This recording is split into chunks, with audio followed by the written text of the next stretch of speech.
Did you ever get that feeling of deja vu? Did you ever get that feeling of deja vu? Did you ever get that feeling of deja vu? Deja vu, of course, is the sense or the awareness of having experienced something previously as if you've seen it all before. And that's where many of us may find ourselves today after last Sunday's events in Texas. Another mass shooting, this time in a church worship service. As Yogi Berra famously said, it's like deja vu all over again. I honestly debated not even addressing the topic in my sermon this week. Las Vegas was only a month ago, and I'm tired and I'm frustrated preaching about gun violence. I'm frankly running out of gun violence sermons, and I don't want you, the congregation, to begin to think that that's all I ever preach about. But here's the problem. If we don't talk about gun violence here in the church, it seemingly won't get talked about anywhere. Not meaningfully, anyway. Our national conversation on the topic is in a very stuck place. An incident of gun violence occurs, and certain voices call for fresh controls, and other voices take up the cause of Second Amendment rights, and still other voices say, now is not the time to speak at all about it. So when will be the time?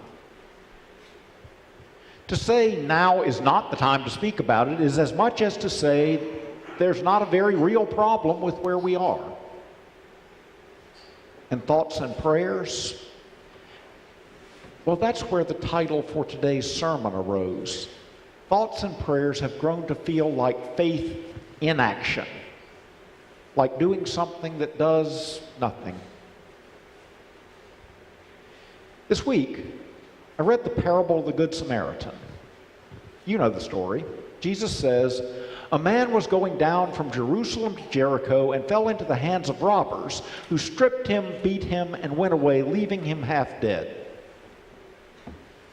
The road from Jerusalem to Jericho was notorious in Jesus' day for its danger and its difficulty. In the space of about 15 miles, the road winds from Jerusalem at about 2,500 feet above sea level, down to Jericho at about 800 feet below sea level. It is twisting and turning and craggy with lots of likely spots for exactly the sort of mischief that Jesus describes. In any event, there's a single word in the parable that I saw for the first time this week, the first time in my life. And it really bothered me and stuck in my mind and in my awareness. I'll let you decide if you think it's important. The word is down. Listen for it when it comes. Now, by chance, a priest was going down that road. And when he saw him, the man who had been beaten, he passed by on the other side. What's the importance of that word down there, the word that I'd never noticed before? Well, the man who was robbed and beaten, we recall, was going down from Jerusalem to Jericho, and by chance a priest was going down the road. The priest, in other words, was traveling in the same direction as the man. And that means that the priest doesn't just ignore or disregard the man, he actively avoids the man. He crosses the road to pass by on the other side. So likewise, a Levite, when he came to the place and saw him, passed by on the other side. And since it says likewise, the Levite also presumably crosses the road. So, two religious leaders traveling down a road that is well known for its violence and mayhem encounter a victim of the violence and mayhem, and they move away from the obvious problem and they go on about their business. And perhaps they feel a sadness or a vague concern for the man's misfortune. Perhaps they hasten their pace lest they meet the same misfortune. Perhaps they offer a hasty prayer on his behalf. but they don't engage. They step aside, they move along, they skirt the issue altogether. And that, it seems to me, is what it is to offer thoughts and prayers and nothing more. That's an example of faith in action.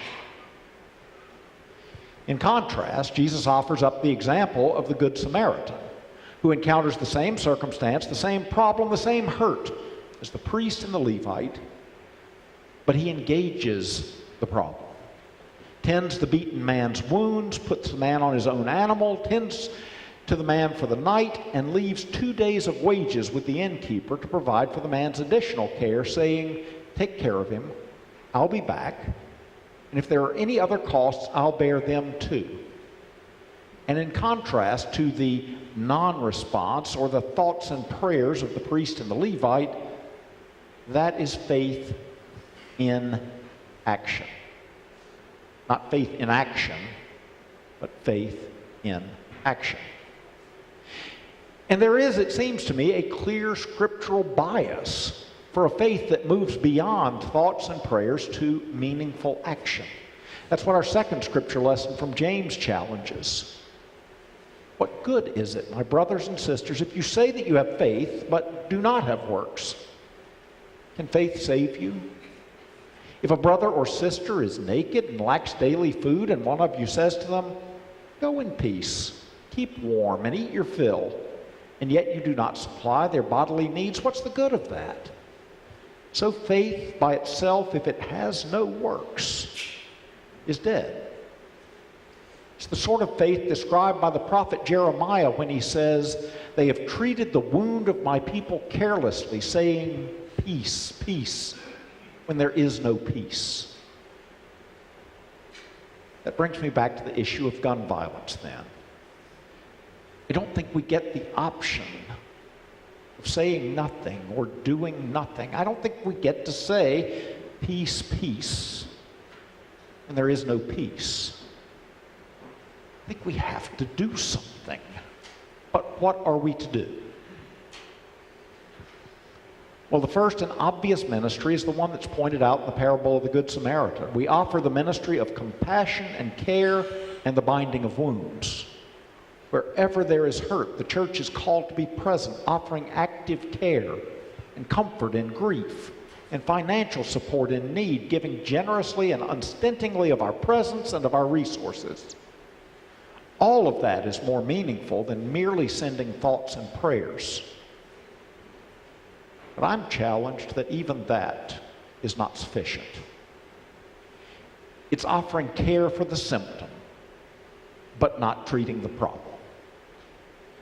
It's addressing the terrible outcomes and effects of gun violence without addressing the terrible problem of gun violence.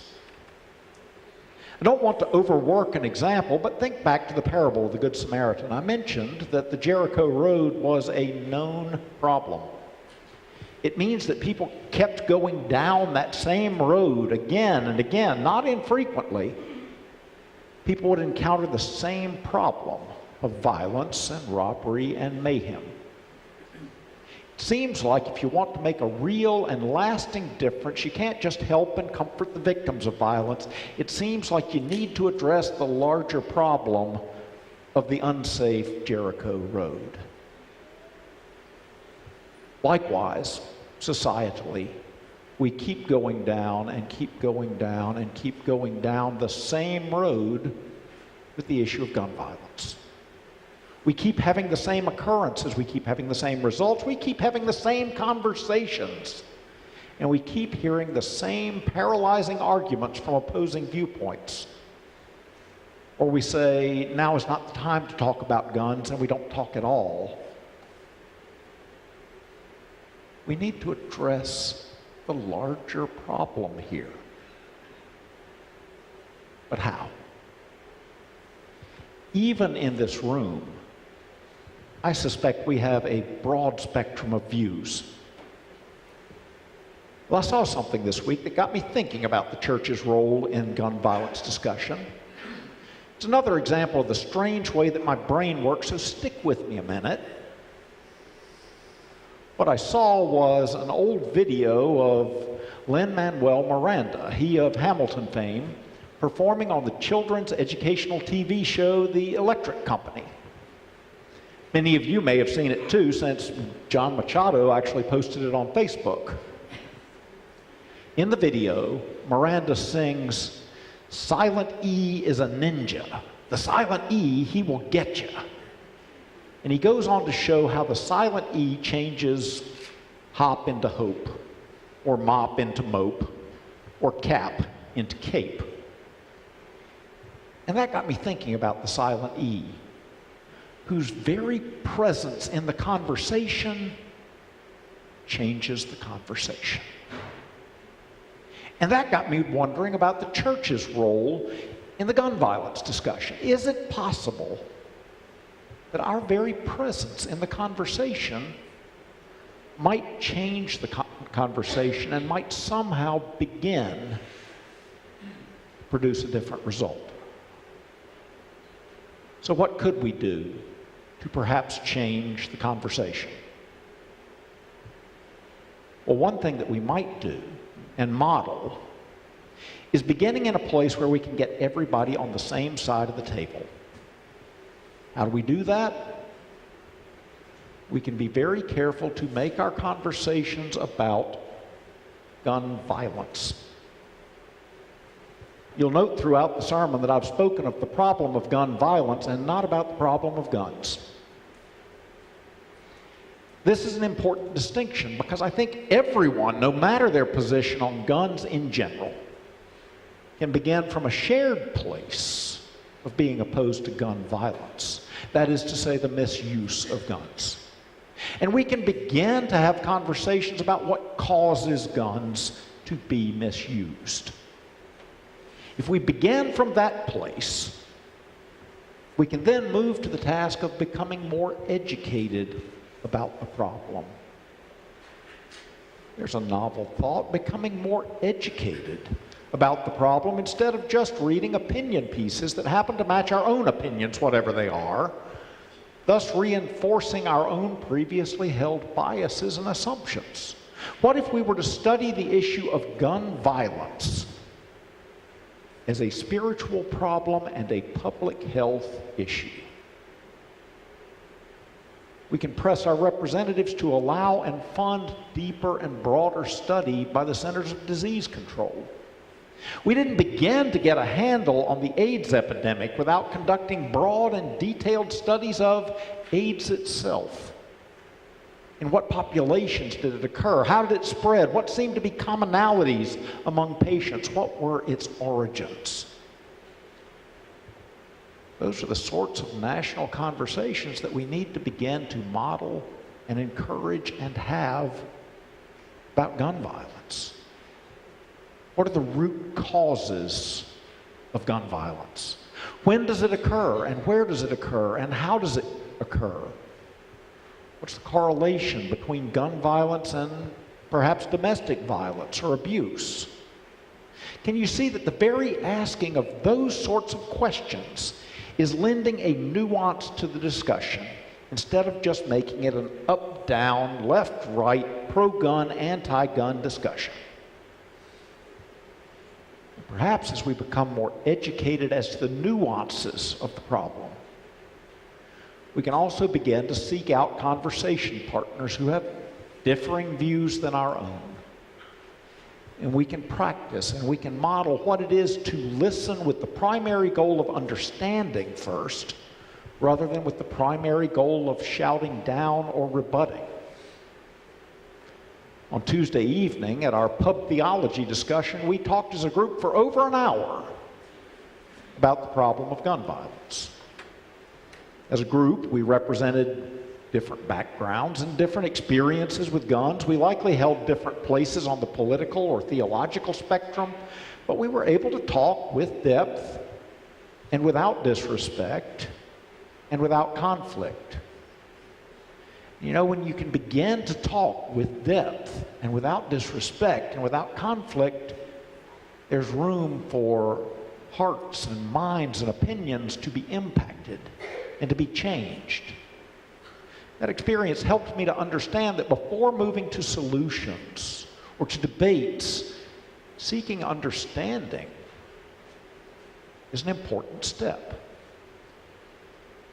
Along the way, in our conversations, should we have them, we may discover specific ways in which we, the church, can offer ministries to help alleviate the problem of violence.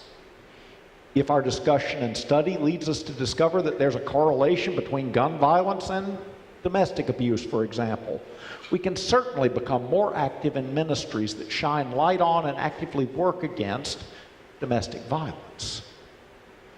If there's a correlation between gun violence and certain types of mental health concerns, we can study those specific forms and how to reach out and to understand and to care for individuals who are impacted. And we can make mental health and its education and its spread a primary mission. And if there emerges from the study and conversation an identifiable correlation between gun violence and the availability of specific types of guns to certain populations of individuals, if those were identified as quantifiable, verifiable public health concerns, well, then perhaps our earlier study and our earlier conversation will have led us to a place where we can reason together about what might be done to limit those concerns. In the same way that we as a nation have been able to deal with other public health issues. You'll note that this sermon has not advocated a single specific policy solution, but it does advocate a clear focus of our national direction and attention and discussion. I don't think we in the church, as the church, get to skirt this issue or cross the road to avoid it. We cannot afford faith inaction. Our faith calls us to action, to a specific type of action. Action that models compassion and understanding and humility and unity.